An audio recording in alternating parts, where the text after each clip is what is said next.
What's up guys, it's Super Cobra Vapor here, coming at you with another video. And this video is going to be facts about vaping.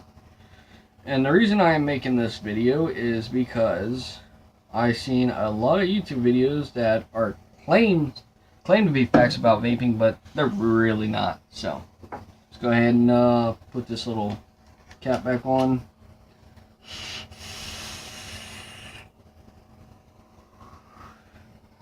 Alright, so the first misconception about vaping is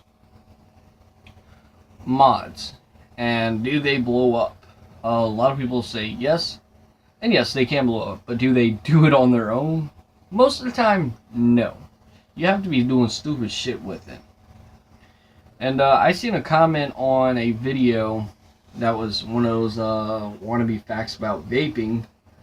And this person goes, it was actually a reply to a comment, and they go, they're already killing themselves by vaping. And I'm wondering in the back of my head, like, huh? Somebody else actually asked them, well, how are they killing themselves by vaping? They go, because they explode. I'm thinking to myself, what? If you actually did some of your research, you would understand why mods blow up, why they do this, why they do that. It's not that hard to use Google, get all the information you need, and then make a valid assumption. Or not really assumption, but a valid conclusion about vaping. Instead of just saying, oh, well, they're already killing themselves. So, yeah. And somebody else said, called the vaping community cancer. Yes, there's some cancerous people in the vaping community, but don't fucking deem us all as cancerous.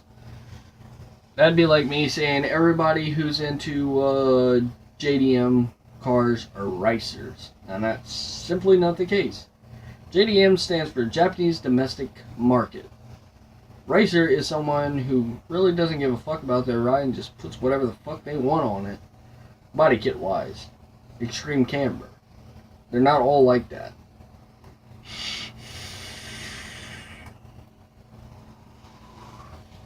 So, with that being said, let's move on to misinformation number 2. So the second misinformation, and I don't blame anybody for this other than the person that posted this comment, and they said that smoke detectors do not set off smoke alarms. And it was actually a reply to another comment. I notice, like, whenever I talk about stuff, it's always replies to other comments, not really actual direct comment itself. But she had said that vaping does not set off smoke detectors, and that's when I rang my chimes in and I said, yeah, actually they do. I can't go near a smoke detector when I'm vaping, because if I do, I'll end up setting it off. Why? Because I have so much fucking vapor. My RDA produces so much vapor. So yes, vaping can set off smoke detectors, and believe it or not, fog machines can also set off smoke detectors. I figure I include a fog machine because it's kind of the same thing for the most part. They both produce vapor, fog vapor, whatever you want to call it, water vapor. Most people call it water vapor, but not really too sure about that. I don't believe it's water vapor because it's too fucking, like, the e-juice is too fucking thick to be water.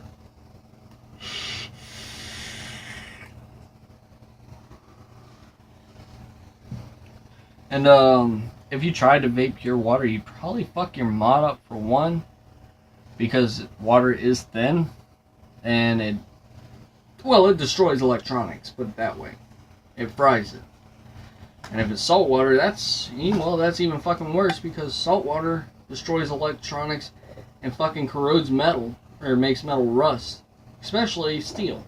Stainless steel, I'm not too sure about that, but it will corrode metal, and it'll make metal rust, like steel and iron and so on and so forth. But yes, vaping can set off smoke detectors. Let's move on to another misconception. Everybody that doesn't vape, like, you see it a lot on vaping videos, it's like, oh, well, vaping is marketed towards children. No.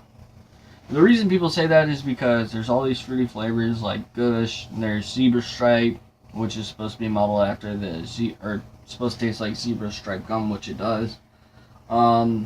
Blueberry custard, blue raspberry, and just every fucking fruit and sweets and desserts you can think of. They think it's mainly marketed towards children. Yeah, because adults don't fucking enjoy a tasty treat every now and then, or like a piece of candy. We like sweet e-juices as well. I do, at least. I like sour ones. Some sour ones I'll vape, like totally vaped out was like dragon fruit and something else, and it was pretty tart, pretty damn tart, and I fucking loved it because it had a sweetness to it, and then it had a tartness on the exhale.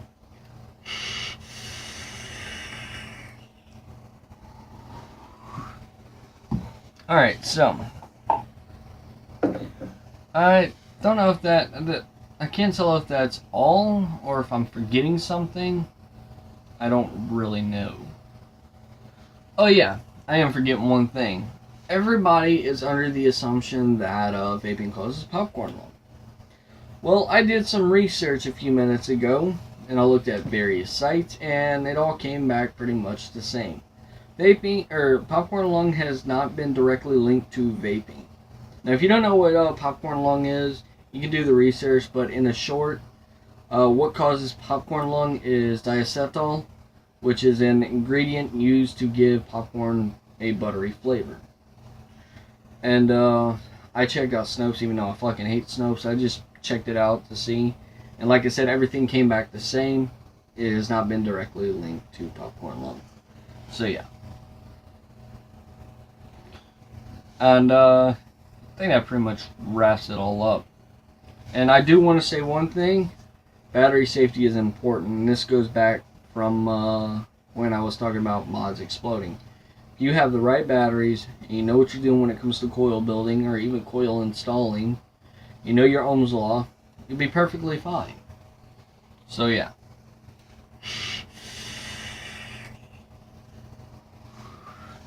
If you enjoyed the video, guys, leave a like down below. Don't forget to comment and subscribe. This is your boy, Super Cobra Vapor, signing out.